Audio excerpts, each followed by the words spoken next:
Cyntoia Denise Brown, Toya, nació el 29 de enero de 1988 en Tennessee, Estados Unidos. Fue dada en adopción a los 2 años. Su madre biológica, Georgina Michelle, provenía de un hogar disfuncional, lleno de maltratos y abusos, y después de ser violada, quedó embarazada y durante todo su estado de gestación consumió alcohol y sustancias psicoactivas. La madre adoptiva de Toya era Ellen Brown, profesora. Fue su cuidadora por 14 años. Pero Toya huyó a esta edad de su casa y abandonó sus estudios y se inició a muy corta edad en la drogadicción y prostitución. La noche del 4 de agosto de 2004, en el estado de Tennessee, a la edad de 16 años, Cyntoia estaba siendo sometida, golpeada y violada por su novio Gary McLaughlin de 24 años, conocido como Garganta Cortada. Él fungía como su proxeneta y la obligó a prostituirse esa noche. Fue recogida en el restaurante Sonic por Johnny Allen de 43 años, quien la llevó a su casa. Desde el principio, Allen comenzó a alardear de lo importante que era su trabajo y del buen manejo que tenía con las armas. Cyntoia sintió miedo y en un movimiento que hizo Allen, sacó un arma de su bolso y le disparó. Ella afirmó que su vida estaba en peligro y creyó que él tomaría un arma para dispararle primero. Por eso lo asesinó y huyó del lugar con la billetera, 2 armas y el carro de Allen. Esa misma noche fue arrestada por la policía y fue conducida al Centro de Atención Juvenil del condado de Davis-Nash. Fue acusada de robo, posesión de arma, usurpación de identidad y homicidio culposo. El estado de Tennessee anunció su intención de transferirla al sistema para adultos, ya que querían juzgarla como una criminal. En Estados Unidos puede acusarse a menores de 18 años como adultos. En el estado de Tennessee, si eres acusado de asesinato en primer grado, tienes cadena perpetua o 51 años de cárcel sin libertad condicional. Catherine Evans, abogada asignada por el estado de Tennessee, adelantó el proceso de audiencia de transferencia. El 4 de noviembre de 2004 se realizó la audiencia para determinar a qué corte pasaba el caso de Cyntoia, si se quedaba en la cárcel juvenil hasta los 19 años con terapia psicológica o pasaba a la corte criminal para ser juzgada como adulta y esperar sentencia. Esta audiencia fue dirigida por la jueza Adams Green y Cyntoia relató los hechos de la noche del crimen. Luego de escuchar las partes, la jueza Adams decidió transferir el caso de Cyntoia Brown a una corte criminal y acusarla como adulto. Allí esperó 2 años para que se realizara el juicio y se dictara la sentencia. 11 meses en prisión después de ser transferida, Cyntoia, con un equipo de abogados defensores, Wendy Tucker y Rich McGee, querían demostrar que el asesinato no fue premeditado y con esto lograr que el jurado cambiara la sentencia de asesinato en primer grado, apoyándose también en el estado mental de Cyntoia en ese momento. En agosto de 2005 se llevó a cabo el juicio. El fiscal Jeff Brooks expuso los hechos del asesinato y cómo Cyntoia había ejecutado cruelmente a Johnny Allen. Los abogados defensores cuestionaron la forma como los oficiales tomaron la declaración, utilizando técnicas que inducen a hablar de los hechos. Argumentaron que Cyntoia reaccionó ante el miedo y la sospecha que Allen la iba a atacar y matar y por eso tomó una decisión por su seguridad. El 90% de los menores arrestados en Estados Unidos no entienden sus derechos y hablan con la policía sin un padre o un abogado presente. La declaración de Amy McMaster, subdirectora forense del condado de Davidson, fue fundamental para la culpabilidad de Cyntoia. Ella afirmó científicamente que la herida de Allen fue fatal. La posición en que se encontró el cuerpo fue la misma en el momento de fallecer. El 25 de agosto de 2005, día del veredicto, en consecuencia, el jurado con respecto a los cargos dictaminó: Al cargo de asesinato en primer grado, culpable. Al cargo de asesinato culposo, culpable. Al cargo de asalto a mano armada, culpable. El juez determinó 51 años de cárcel para Cyntoia Brown.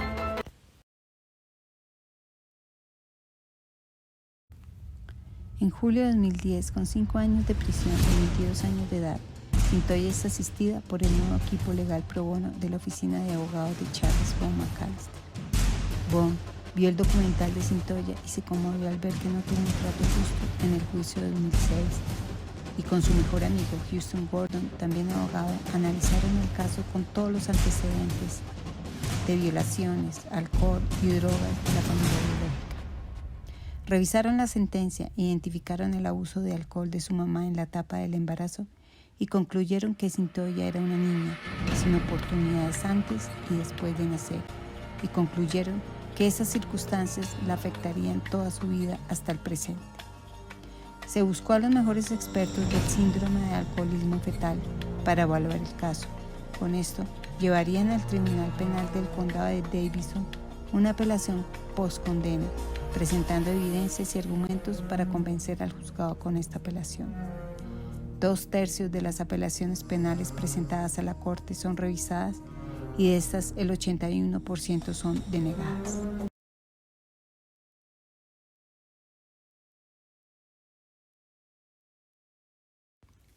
En noviembre de 2010, en la Corte Penal, representada por el juez Randall White del Condado de Davidson, Charles Bond, abogada de Cyntoia, presentó el objetivo de la apelación: mostrar al juzgado que la sentencia que recibió Cyntoia en el 2006 es el equivalente funcional de una sentencia de por vida sin derecho a la libertad condicional. Se quiso demostrar científicamente las consecuencias del abuso de la familia biológica y la afectación que tenía Cyntoia por el síndrome de alcoholismo fetal. También se quería demostrar cómo las herramientas de rehabilitación, apoyo psicológico y educación habían ayudado a Cyntoia, y la revisión de las leyes que involucran a menores de edad. En diciembre de 2010, en la apelación de la condena, el juez reconoció que Cyntoia tuvo trastornos relacionados con el alcoholismo fetal y se probó que ella no podía controlar sus impulsos. Sin embargo, se denegó la apelación.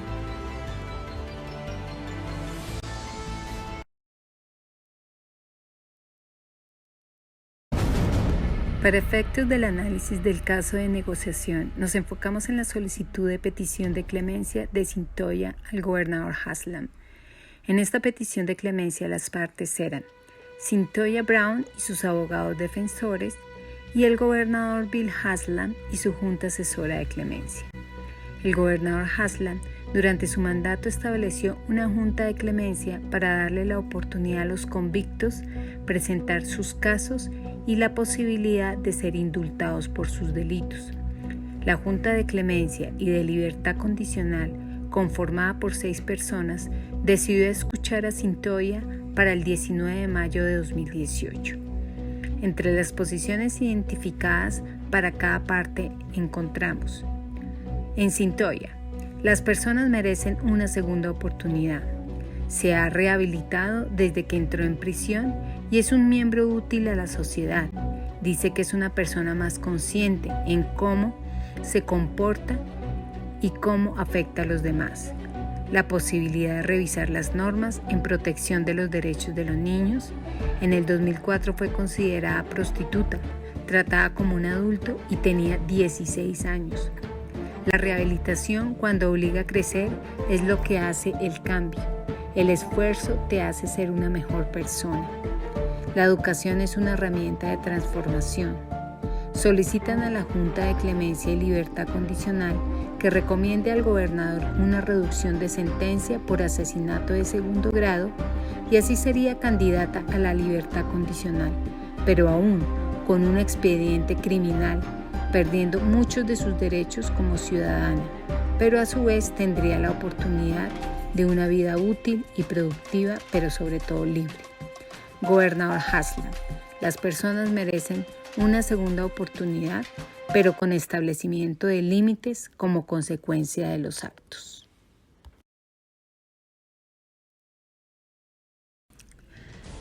La audiencia ejecutiva de solicitud de clemencia se llevó a cabo en la prisión de mujeres de Tennessee.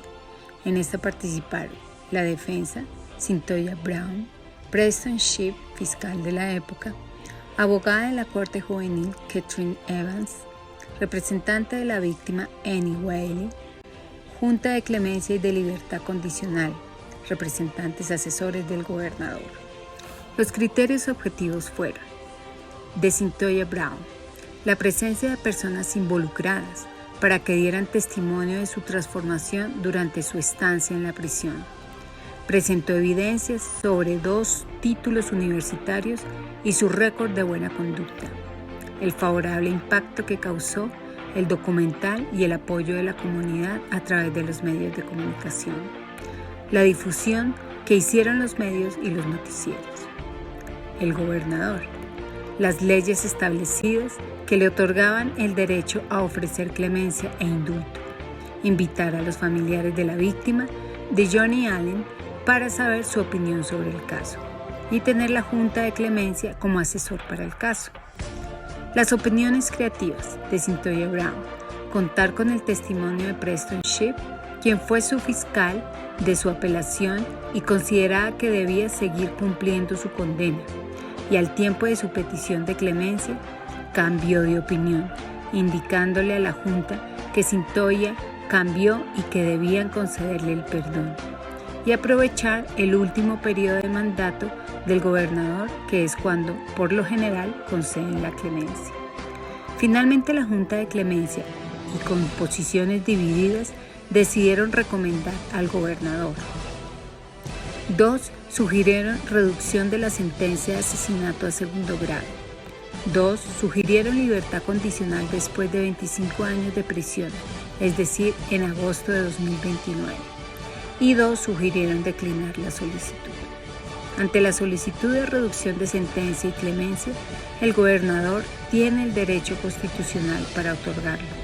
Para tomar la decisión, el gobernador necesita la opinión de la Junta de Clemencia y Libertad Condicional.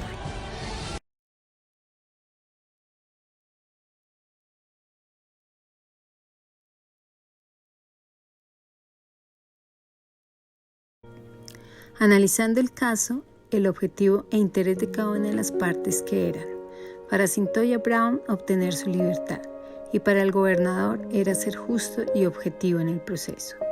Después de 8 meses de revisión por parte del gobernador republicano Bill Haslam, quien calificó el caso de trágico y complejo, afirmó que la condena había sido demasiado dura. Entonces le otorgó la indulgencia con la condición de cumplir una sentencia de 15 años, hacer parte de un grupo de transición por 7 meses hasta cumplir la sentencia en agosto de 2019, libertad condicional por 10 años sin violar ninguna ley estatal o federal, y tener un trabajo y participar en sesiones regulares de asesoramiento. Al ser un tema de justicia, en este punto en donde Cyntoia hace la petición para el indulto, ya se considera su plan B para salir de la prisión. Sin embargo, el plan B podría ser apelar ante una negativa con el gobernador que reemplace a Haslam. Por su parte, el gobernador tenía la opción de escoger otro caso para indulto de gran impacto. Hubo un gana-gana en la negociación. Cyntoia tuvo su libertad y el gobernador fue justo y objetivo con el proceso. Además, ambas partes mantuvieron sus posiciones, que eran brindar una segunda oportunidad a las personas enjuiciadas. Palabras de agradecimiento de Cyntoia Brown. Gracias, gobernador Haslam, por su acto de misericordia y por darme una segunda oportunidad. Haré todo lo posible para justificar su fe en mí.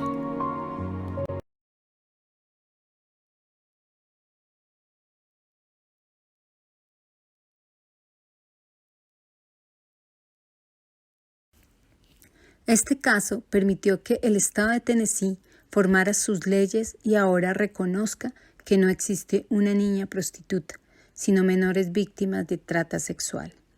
El caso encaja en las reformas de sentencia. Los niños merecen una revisión después de un tiempo, no necesariamente para dar libertad, pero sí para ver sus avances. La liberación de Cyntoia Brown representa un paso más hacia dejar de culpar a las víctimas por las acciones de los victimarios. Ella no solo fue víctima de los violadores y los proxenetas, sino también del sistema jurídico estadounidense.